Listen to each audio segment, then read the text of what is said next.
লোকমুখে একটা প্রচলিত কথা আছে যে সাঙ্গু দেখে নাই সে বাংলাদেশের আসল সৌন্দর্য কিছুই দেখে নাই। এই লাইনটা শোনার পর আমিও ভাবতাম কি এমন আছে এই নদীতে। সাঙ্গু, আমার মতে এটি বাংলাদেশের সবচেয়ে সুন্দর নদী। দুই পাশে বিশাল বিশাল পাহাড় আর মাঝখানে বয়ে চলেছে তীব্র স্রোতের সাঙ্গু।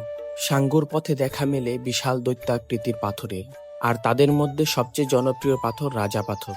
নদীর দুই পাশে ছড়িয়ে আছে অনেক পাহাড়ি গ্রাম।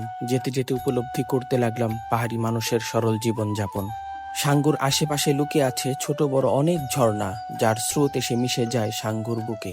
সাঙ্গুর জন্ম দূর মায়ানমারের পাহাড়ি বনে। সেখান থেকে সে বন পেরিয়ে হাজার বাঁধ পেরিয়ে ঝর্ণা আর ঝিরিপথ সাথে নিয়ে চলে এসেছে আমাদের বান্দরবানে। থানচি, রেমাক্রি, রোমা প্রতিটি জনপদকে ছুঁয়ে দিয়ে তার গল্প বলে যায় এই নদী। আমি কথা দিচ্ছি এই সৌন্দর্য আপনাকে কখনো নিরাশ করবে না। এখন বিদায় নেওয়ার পালা। আবার দেখা হবে নতুন কোনো ভিডিওতে। ধন্যবাদ সকলকে।